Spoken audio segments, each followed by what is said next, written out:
Disturbing content warning on this one. It is very, very sad and shocking. And I wanted to let you know before we get into this mass shooting talk that it is very, very rough. But I'm glad you're here.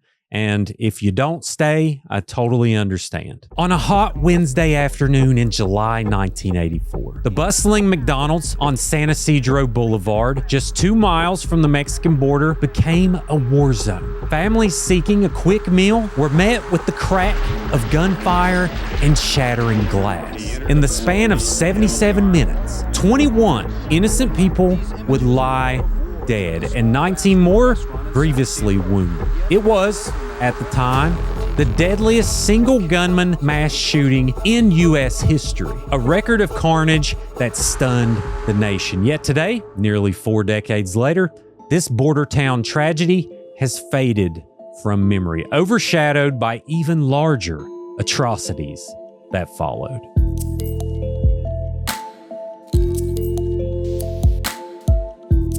Welcome to Creepalachia. I'll just tell you tonight, it is very, very rough. The McDonald's massacre is a little known, but one of the most insanely horrific events in U.S. history. So before we get started, be sure to like this video, subscribe to Creepalachia on YouTube, and if you're listening to the podcast on Apple or Spotify, take a minute, leave a review. That will really help the show be found. And now that we've got that out of the way, prepare to get depressed with Act 1.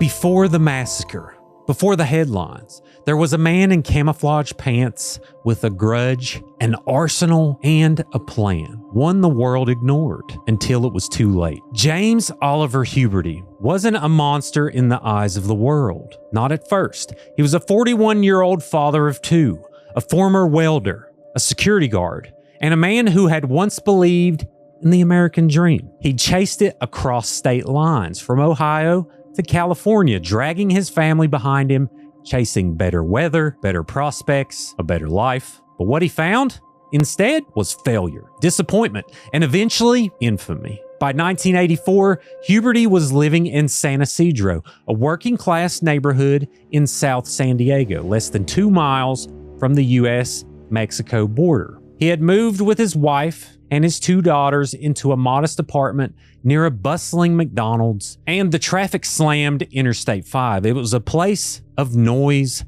smog, and struggle. But it wasn't the city that poisoned him. That was already well underway. Huberty was a man losing grip on his finances, on his future, and on his mind. Now, after being laid off from his welding job in Ohio, he took work as a security guard in San Diego. He didn't last long. He was fired in the summer of 1984, and with that, the last threads holding his life together began to fray. His wife, Etna, later described a man who was paranoid, brooding, and obsessed with violence. He stockpiled guns and ammunition, watched war movies on repeat, and frequently talked about societal collapse. He reportedly told his wife and neighbors that, quote, America is in ruins, end quote, and that something needed to be done about it. He wasn't a political ideologue. He was just angry at immigrants, at the government, at the world,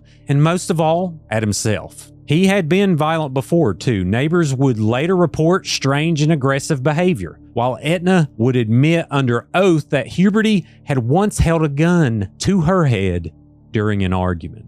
And ladies, if this has happened to you out there and you haven't went to the police, please do so, because it could end a tragedy like this one. But he also routinely threatened others, believed the government was spying on him. He was spiraling, and fast. But the most critical moment came on July 17, 1984, one day before the massacre. Huberty recognized he was slipping. He told Etna that he was, quote, losing his mind and needed help. So he called the San Diego Mental Health Center, and he asked for an appointment. He described feelings of distress, but because he sounded calm and non-threatening on the phone, his request was not marked urgent.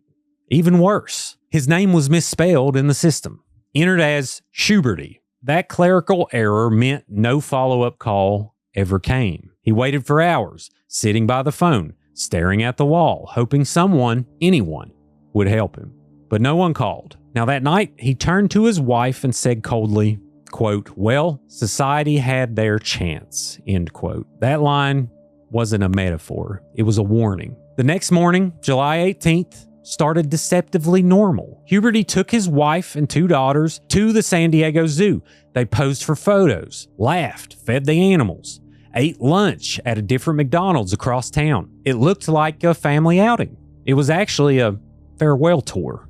Now, back home that afternoon, he changed clothes, pulling on a maroon t-shirt and a pair of green camouflage pants. He packed his gear, a 9mm Uzi carbine, a Browning HP semi-automatic pistol, and a Winchester 12-gauge shotgun. Also, hundreds of rounds of ammunition. This wasn't the frantic grab of a man in crisis. It was the meticulous preparation of a man who knew exactly what he was going to do. Now, Etna, standing near the door, asked where he was going, and his reply was chillingly calm.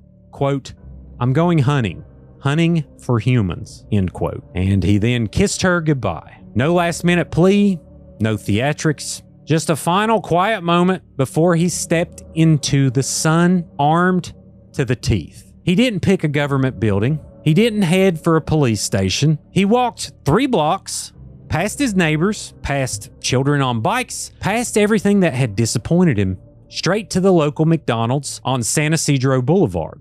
And when he opened that door at 3:56 p.m., James Huberty didn't hesitate, because to him, this wasn't a breakdown. This was the mission.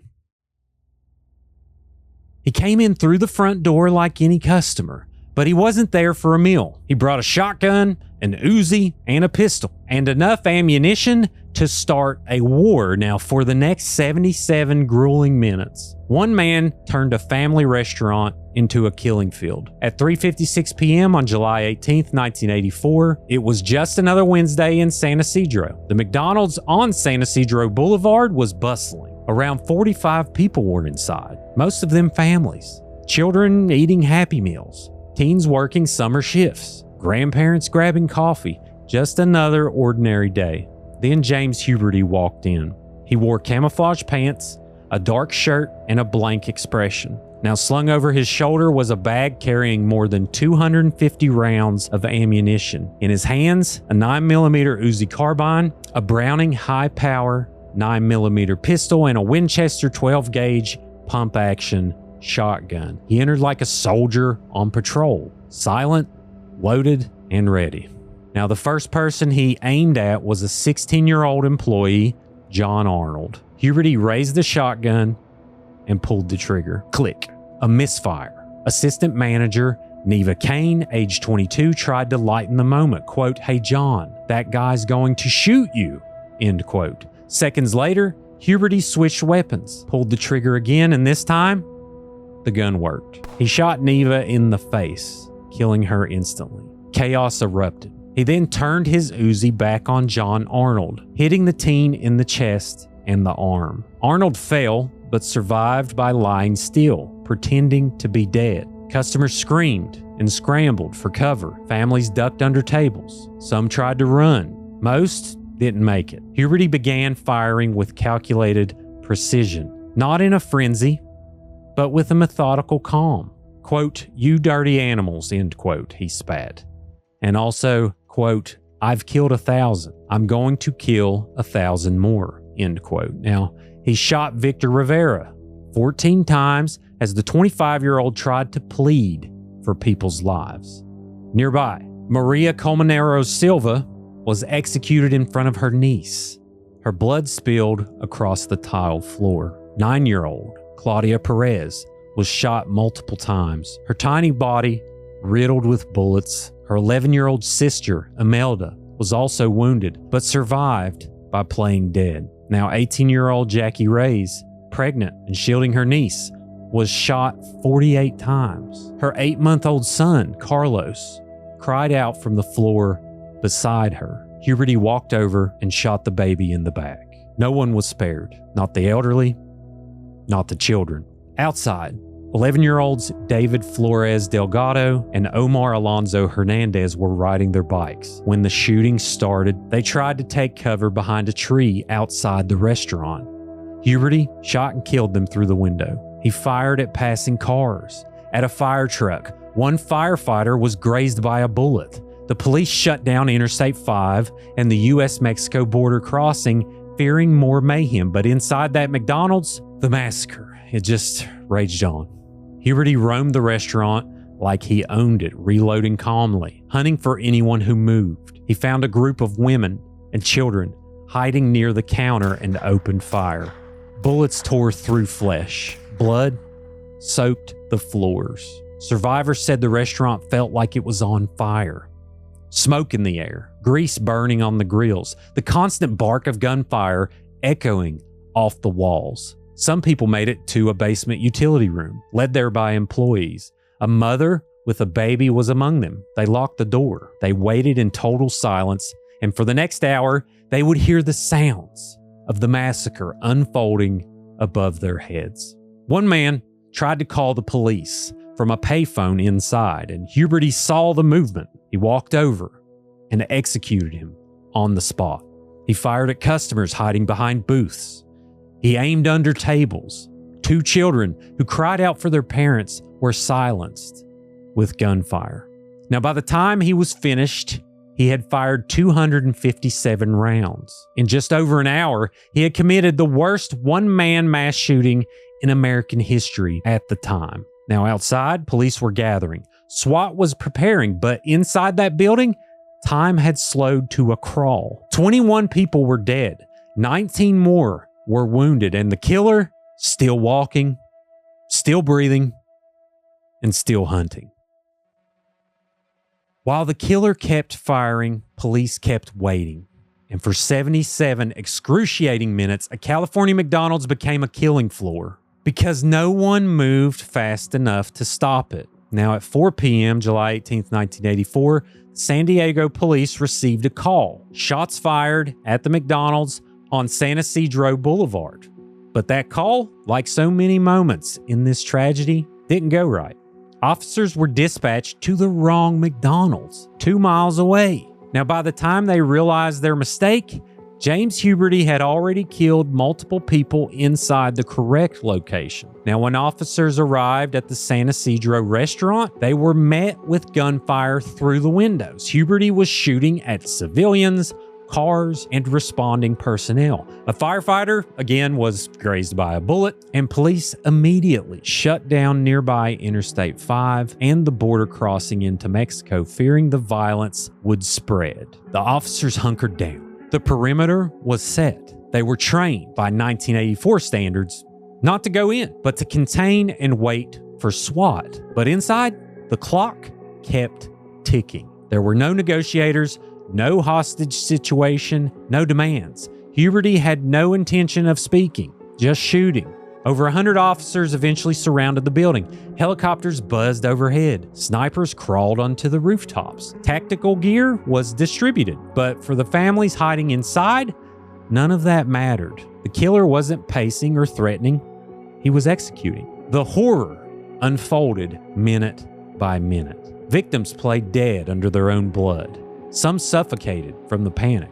A group of customers, including children and a mother with a baby, had locked themselves in the back utility room. They sat in silence for over an hour, listening to gunfire above their heads. They heard the killer reload, heard his boots scraping against the tile. Each second was a lifetime. Police feared storming the building blindly. They didn't know how many shooters there were inside. They didn't know if explosives were involved. For 77 minutes, they waited. It wasn't until 5:05 p.m., over an hour in, that a small group of hostages escaped through a side door and ran to the police. They brought vital information. Huberty was alone. He had no hostages. He wasn't negotiating. He was just killing. That was the shift. Now, snipers had the green light.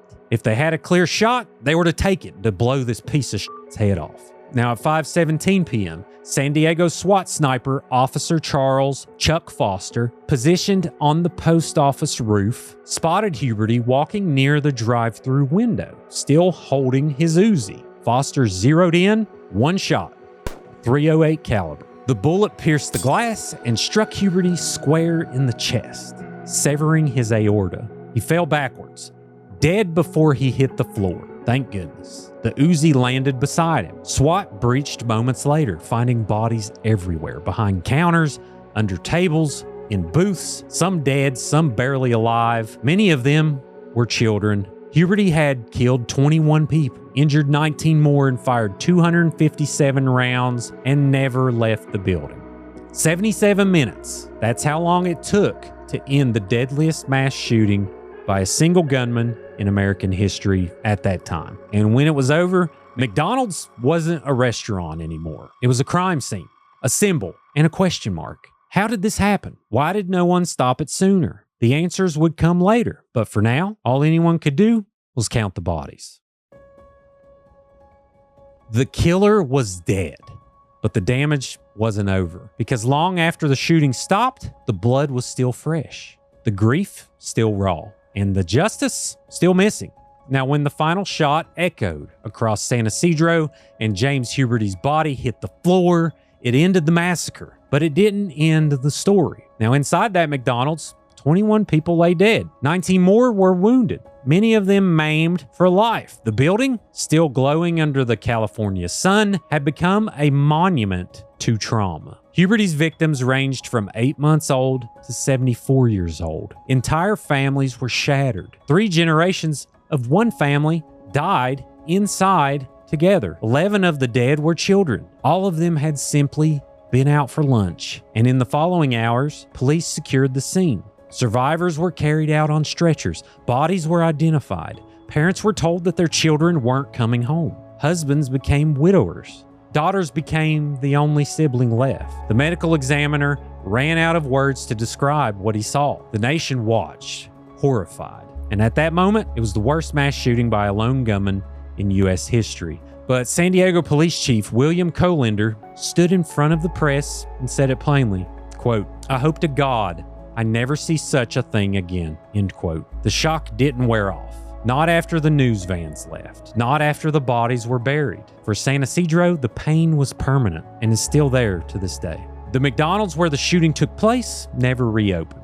It was bulldozed within months, wiped from the landscape like a scar too painful to look at. The company donated the land, then largely distanced itself from the accident. In the place where blood had once pooled across tile, there was now nothing.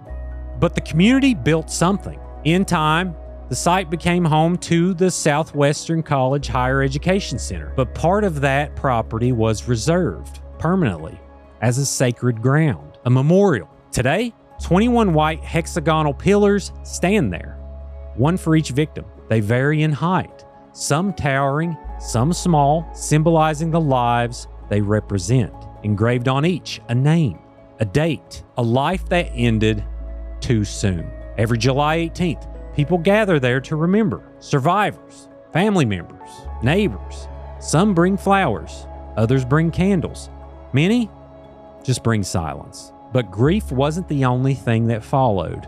Lawsuits came next. Families of the victims sued McDonald's, the city of San Diego, and even James Huberty's former employer, trying to make sense of the senselessness. They argued that the police took too long to respond, that McDonald's didn't have adequate security, that Huberty never should have been armed in the first place. One lawsuit even came from Etna Huberty, the killer's widow. She tried to sue McDonald's, blaming the MSG in her food for her husband's violent breakdown. She also sued her husband's old employer, claiming that exposure to welding fumes made him unstable. Her claims were thrown out quickly. So were nearly all the others. The courts ruled that no one could have reasonably predicted what happened. The massacre, they said, was unpreventable. Just one man with a grudge and a gun, and other guns. Legally, no one else to blame. No one was held responsible.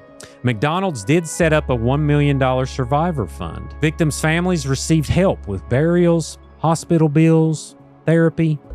Joan Kroc, the widow of McDonald's founder, personally donated $100,000. The total fund grew to $1.4 million, but the emotional cost, incalculable. Many survivors couldn't go near fast food restaurants again. Some never returned to work. Others suffered from lifelong PTSD, unable to sleep through the night. jumpy at the sound of fireworks, haunted by the smell of grease and gunpowder. A few attempted suicide in the years that followed. The families were left to rebuild from nothing. No convictions, no courtroom face-off, no justice. At least not the kind that gets recorded on paper. Now, for the community, healing was slow and incomplete. Some people moved away. Others stayed and tried to forget, but every time they drove past that spot, they remembered. San Diego police faced enormous criticism for waiting 77 minutes to act. Now, at the time, that was the protocol, but in hindsight, it was a death sentence. The tragedy forced a seismic shift in law enforcement training nationwide. From that point on, officers were taught that in an active shooter scenario, you go in. You don't wait for SWAT. You don't form a perimeter. You don't assume it's a hostage situation. You engage. You confront. You stop the killing. The San Ysidro Massacre helped birth the modern-day active shooter response model, one that saved lives in later shootings across the country. And these people are heroes, don't get me wrong. It is a hard job, so I would never judge their performance. But it's a grim legacy. But at least we tried to improve.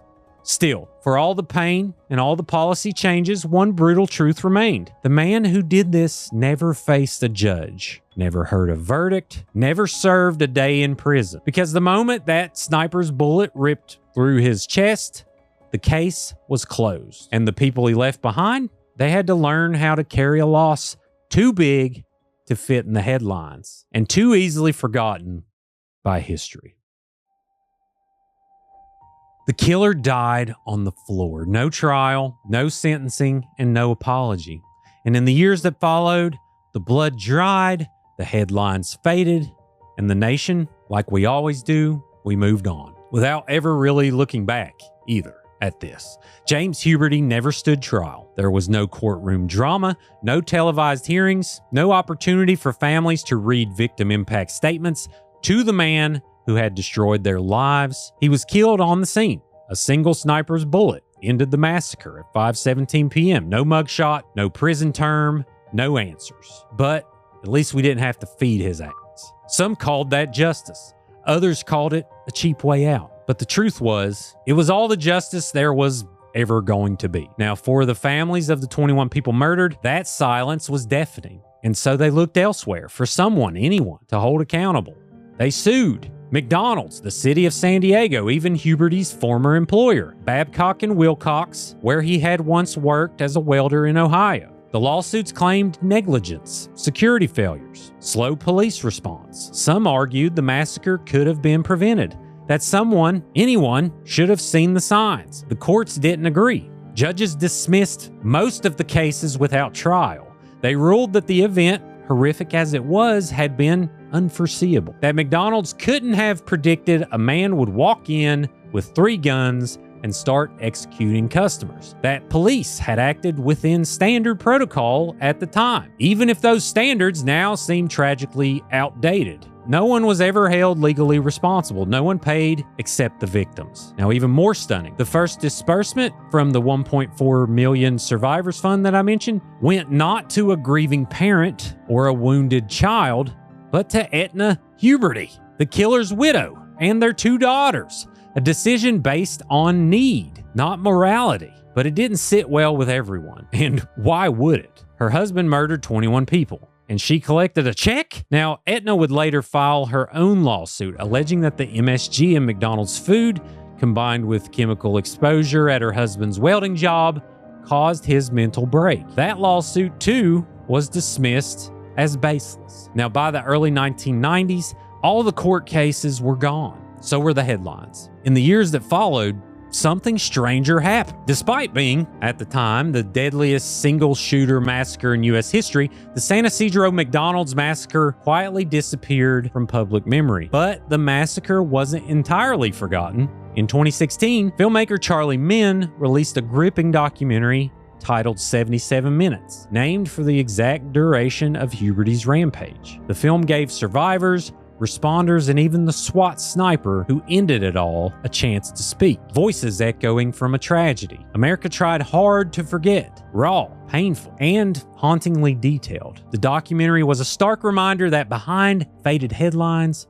were real lives, shattered, real questions, unanswered, and a horrifying legacy etched forever in those harrowing 77 minutes. Still, ask the average person today, and they've never heard of it. No, quote, San Ysidro laws, no Huberty Bill, no cultural imprint at all. Just 77 minutes that got erased. But the families never forgot. Every July 18th, survivors, parents, siblings, and friends returned to that site, now a Southwestern College satellite campus, to gather at the memorial. 21 marble pillars, each one for each life lost, some tall, some barely knee-high. A visual reminder that the victims ranged from infants to elderly. And every year, new students pass that memorial without knowing exactly what happened there, unless someone tells them, which I'm sure they do. But if there's one legacy that remains, it's this. Police tactics changed. The tragedy helped catalyze the now standard active shooter protocol. Don't wait, engage, neutralize. And there was one in Tennessee that is amazing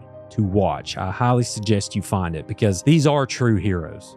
But the 77-minute delay, it's been studied by law enforcement for training across the country as a cautionary tale of what happens when procedure outruns urgency. But even that came too late for San Ysidro. And despite the mountain of red flags before the shooting, Huberty's threats, his fascination with guns, his direct statement to his wife that he was, quote, going hunting for humans, end quote, not a single government agency intervened. He even called a mental health center the day before the attack, asking for help. Because he was calm and not in crisis, no one ever called him back. They even misspelled his name. He waited by the phone, and when no one reached out, he told his wife, quote, well, society had their chance, end quote. And she still gets a check. But that was the last warning. The McDonald's Massacre of 1984 was supposed to be a national reckoning. Instead, it became a prelude to Columbine, to Sandy Hook, to Uvalde, a deadly whisper of what was unfortunately to come. And yet, no new gun laws were passed because of it. No mental health legislation followed in its wake. No sweeping change in how America handles rage, illness, and access to firepower. Just funerals, lawsuits, and a community left to pick up pieces no one else wanted to hold.